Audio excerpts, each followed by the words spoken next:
What's going on, guys? Welcome back to the channel. Welcome if it's your first time here. I get asked quite often what the elderly and unwell should do to prepare for, what's coming, the economic collapse, HSTF, to end the world as we know it. What should the elderly and unwell do to be better prepared? The first thing you can do is to get in better shape. After you go to your doctor and you get approved for physical activity, then you want to get out and get in the best shape you can for you. This is true for anyone, actually. It doesn't really matter your age. You should want to get into better shape for you. You can't compare yourself, if you are 65, 70 years old, you can't compare yourself to a 25-year-old. You want to get in the best shape you can for you. And what you do will, of course, be different than what you would do if you were younger, for example. If you're younger, you might be into jogging. And if you're older, you might get into walking or swimming or something like that, or bicycling, whatever is best for you and your body and your current health condition. Walking is one of the best things you can do for your health.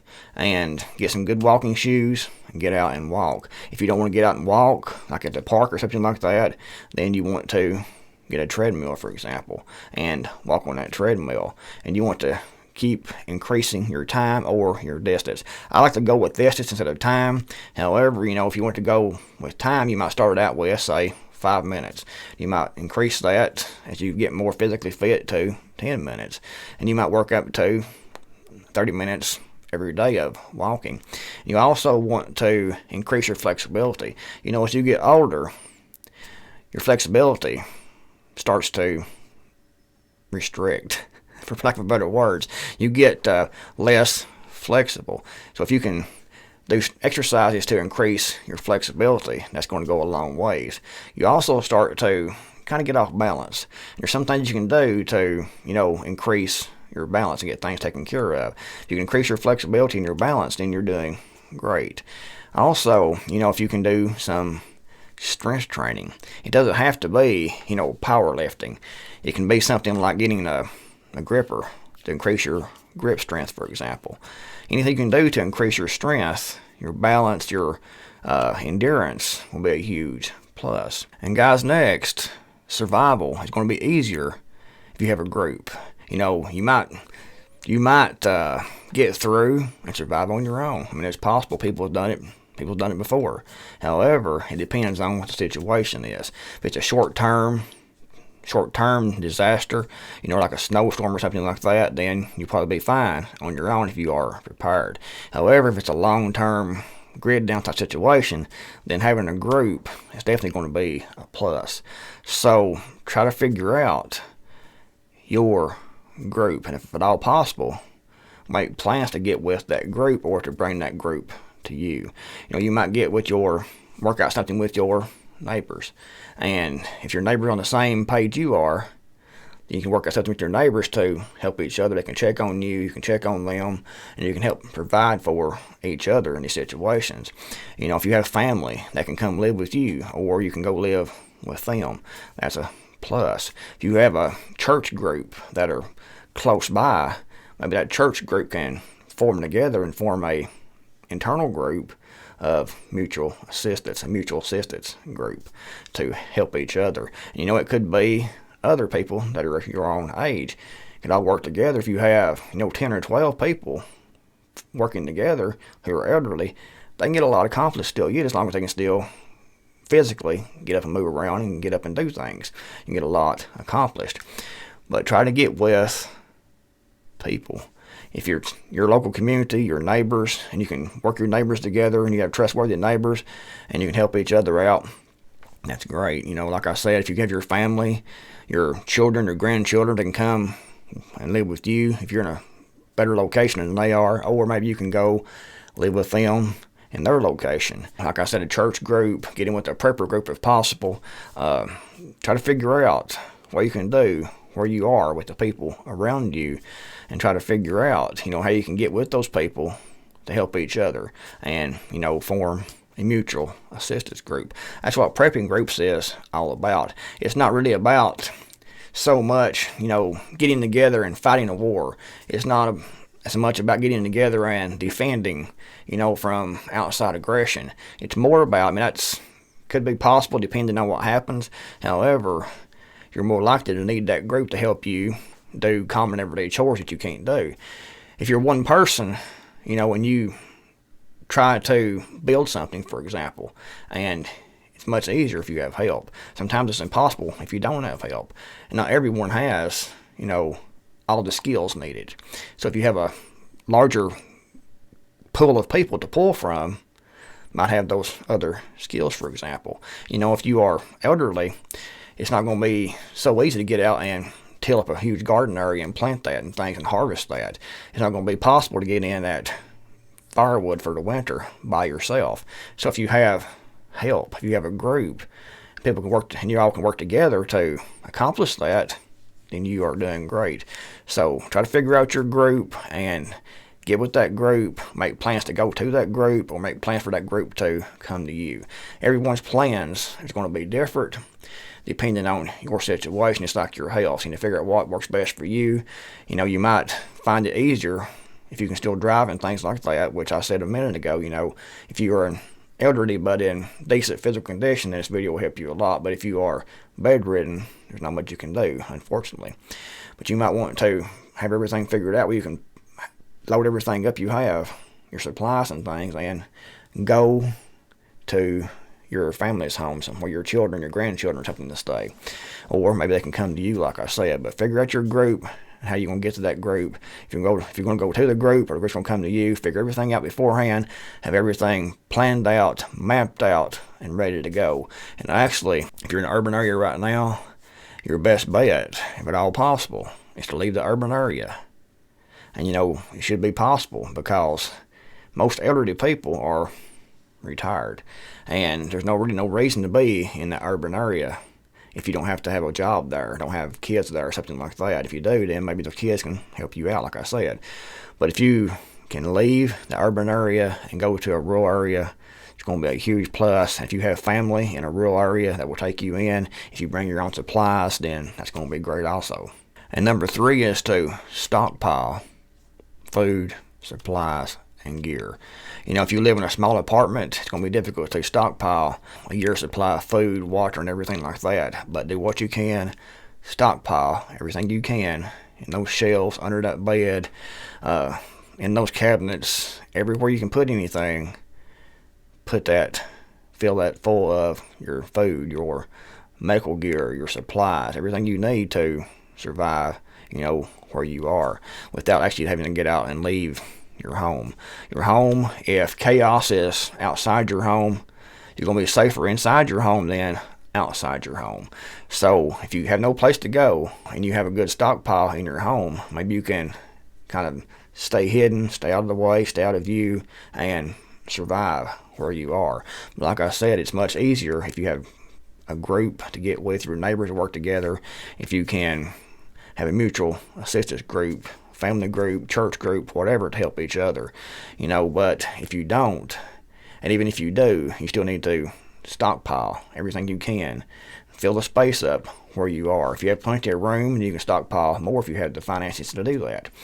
But do everything you can to stockpile for as long as you possibly can. You have so much room, you have so much resources, so much money to buy that with. And now it's getting more difficult to find. So do that as quickly as you possibly can and stockpile as much as you possibly can.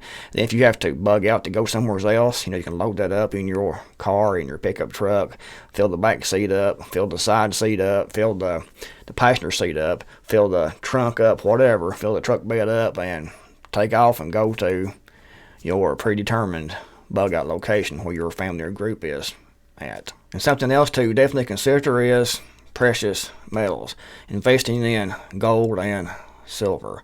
There is controversy in the product community about this because people will say you can't eat gold and silver, and you can't. However, you can exchange that. It's always been the case. You can exchange that to buy goods and services. And if you're elderly, you're not going to be able to go out and maybe till that garden area and raise that garden and produce that food you need. You might not be able to go out and repair your own vehicles, for example. You might not be able to do things around the house, like climb on the roof and repair that roof leak, for example. You might not be able to get in that firewood. If you have a way to barter for that, think gold and silver and other barter items, then you're better off than you would be if you didn't have no barter items at all. You know, if you live in a apartment, for example, so much room to store so much food. And if you have your shelves stocked full, you got no more room to put anything. So having a supply of gold and silver to buy what you need can only be a plus. But you need to keep in mind also that having that on hand could put you at a security risk, because you know a lot of criminals, it's been known that a lot of criminals will target the elderly because the elderly are less able to defend themselves. But keep that in mind, and you want to have that gold, that silver hidden, protected, and keep it on a need-to-know basis. But if you can put some of that back, it will go a long ways to stretching those supplies out. If you live in a rural area and you have that put back and you have some land, then you know maybe you can pay somebody to come in and till that garden area up. And maybe you can plant that yourself, but you can't till that yourself because tilling is a lot of work, running that tiller or that plow. And if you can get that tilled in by someone else, maybe you can plant that yourself and then grow a lot of your own food. Maybe you can pay somebody to come in and build you some raised beds. Maybe you can pay somebody to cut some firewood and bring it to you, and you can put that into your wood stove if you have one. Like I said, if you are in a rural location. Lots of things come up that we don't think about or that we can't do on our own. And if you have a way to pay someone else to help you with that, to do that for you, then that's going to be a huge, huge plus.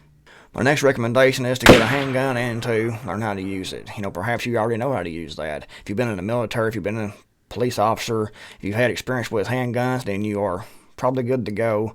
You might need a refresher course, maybe. If you haven't used a handgun before, then seek out some training, learn how to use that. But I suggest a handgun over, you know, an AR-15 or a shotgun for someone who is elderly, especially if you are going to buy just one firearm. Most likely your use for a firearm will be self-defense, home defense. And a good handgun fits that role very nicely. And I suggest something, you know, like a Glock Model 19. The Glock Model 19 is a 9mm, 15-round magazine. The recoil isn't as much as, say, a 45 or a 40 caliber. However, it still offers plenty of power to do the job that needs to be done. That is defending yourself from aggression, defending yourself from home invasion. So Glock Model 19 is my top recommendation. You might want to get a revolver if you've used those before. However, the revolver will hold typically 6 rounds. There's some that hold 8 and 9 rounds, but typically 6 rounds for a revolver, whereas the Glock Model 19 will hold 15 rounds. Magazines are quick and easy to change. You know, you can load a revolver pretty quickly using a speed loader, but those magazines, drop one out, pop another one in, hit that slide, and you're ready to go.